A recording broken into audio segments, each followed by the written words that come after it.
Air defence zone में घुस आए थे। ताइवान के मुताबिक चीन के 9 मिलिट्री प्लेन्स ने ताइवान में घुसपैठ की कोशिश की है। तो ये इस वक्त की बड़ी खबर, और जिस तरह से चीन हमेशा से ताइवान में दखलंदाजी करता रहा है और इस बात का डर और अंदेशा पहले ही जताया जा रहा था कि रूस के इस कदम के बाद चीन के जो हौसले हैं वो और भी बुलंद होंगे, और वो होता हुआ दिखाई भी दे रहा है। किस तरह से 9 मिलिट्री प्लेन्स ने ताइवान में घुसपैठ की कोशिश की है, ये इस वक्त की बड़ी खबर। और यूक्रेन पर हमला करके पुतिन ने पूरी दुनिया को चैलेंज कर दिया है, और दुनिया के सुपर पावर मुंह ताकते रह गए। यूनाइटेड नेशन से लेकर नेटो तक और यूरोपीय यूनियन से लेकर यूएनएससी तक तमाम हथकंडे अपना लिए गए, लेकिन पुतिन को उनके इरादों से कोई डिगा नहीं सका। पुतिन ने यूक्रेन फतह का मिशन ठान लिया तो डिगे नहीं, और तो और यूक्रेन पर हमले से पहले पुतिन ने पूरी दुनिया को वार्निंग दे दी कि बीच में आए तो मिट जाओगे।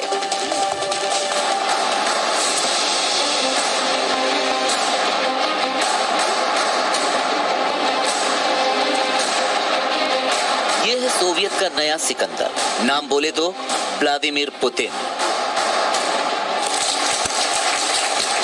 इसे न दुनिया की फिक्र है, न सुपर पावर का खौफ। इसे न युद्ध की चिंता, न महायुद्ध का डर, न बदनामी का तनाव और न ही तबाही की फिक्र। 70 की उम्र और शहंशाहों जैसी सलाह। पुतिन ने एक बार कह दिया तो कह दिया। Мною принято решение о проведении специальной военной операции.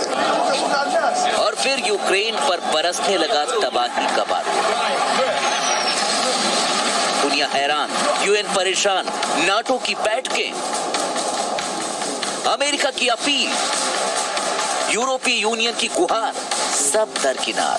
पुतिन ने कह दिया बीच में कोई आना नहीं। Создать угрозы для нашей страны, для нашего народа, должны знать, что ответ России будет незамедлительным. पुतिन का इतना कहना कि दुनिया सन्नाटे में, अमेरिका चुप, ब्रिटेन चुप, फ्रांस जर्मनी से लेकर तुर्की तक को सांप सूंघ गया। पुतिन ने धमकी कुछ ऐसी दी। Кто бы ни пытался помешать нам, а тем более создать угрозы для нашей страны, для нашего народа, должны знать, что ответ России будет незамедлительным и приведет вас к таким последствиям, с которыми вы в своей истории еще никогда не сталкивались. Мы готовы к любому развитию событий. पुतिन की इस धमकी के बाद यूक्रेन गिड़गिड़ाता रह गया, दुनिया से मदद की गुहार लगाता रह गया। कोई यूक्रेन की मदद करो, पुतिन की फौज को रोको, लेकिन पुतिन के रास्ते में आने को कोई तैयार नहीं हुआ। Незабаром я знов вийду на зв'язок. Без паніки, ми сильні, ми готові до всього.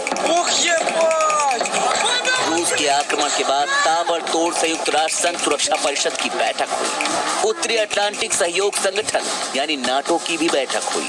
Britain, Germany, Poland, France, Greece, तमाम देशों के नेताओं ने कड़ी निंदा की, लेकिन यूक्रेन में युद्ध के बीच पुतिन के सामने आने का साहस किसी ने नहीं किया।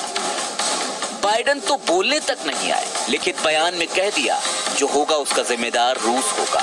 नकार कर यूक्रेन के राष्ट्रपति ने अपने देशवासियों से कहा, अब आप ही